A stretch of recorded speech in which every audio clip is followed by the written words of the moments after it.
नमस्कार, आप देख रहे हैं वी टाइम न्यूज। बढ़ते हैं झारखंड की खबरों की ओर। 14 अप्रैल 2025 को सिसई प्रखंड सा अंचल कार्यालय परिसर में डॉक्टर भीमराव अंबेडकर जयंती कार्यक्रम का आयोजन किया गया।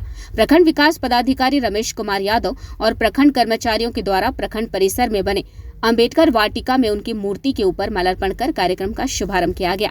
अंबेडकर जी की जयंती पर चर्चा करते हुए प्रखंड विकास पदाधिकारी ने कहा कि डॉक्टर भीमराव अंबेडकर जी का जन्म आज ही के दिन 14 अप्रैल 1891 ईस्वी को मध्य प्रदेश के महू में एक महार जाति परिवार में हुआ था। बाबा साहेब अंबेडकर के नाम से मशहूर B.R. अंबेडकर एक अर्थशास्त्री, राजनीतिज्ञ और समाज सुधारक थे। स्वतंत्र भारत के पहले कानून और न्याय मंत्री के रूप में पहचाने जाने वाले डॉक्टर भीमराव अंबेडकर जी का भारतीय गणराज्य की संपूर्ण अवधारणा के निर्माण में बहुत बड़ा योगदान रहा है। देश के प्रति उनके योगदान और सेवा को सम्मान देने के लिए हर वर्ष 14 अप्रैल को उनका जन्मदिन मनाया जाता है।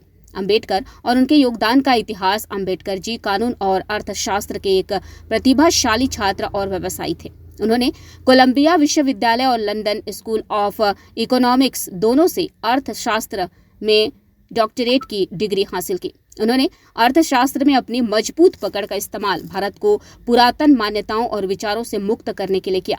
अछूतों के लिए अलग निर्वाचन क्षेत्र बनाने की अवधारणा का विरोध किया और सभी के लिए समान अधिकारों की वकालत की।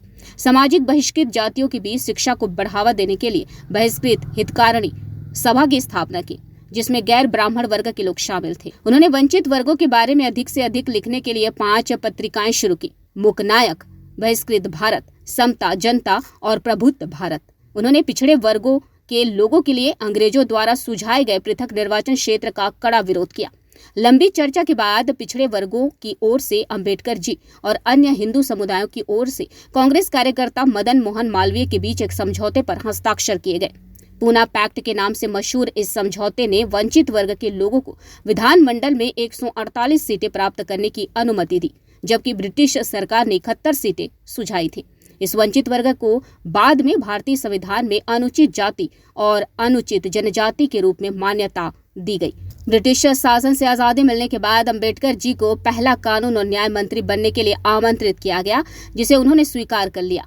बाद में उन्हें भारत के पहले संविधान का मसौदा तैयार करने के लिए नियुक्त किया गया, जिसे उन्होंने स्वीकार कर लिया और इस तरह भारत का संविधान अस्तित्व में आया। वी टाइम न्यूज के लिए सिसई से कृष्णा कुमार साहू की रिपोर्ट।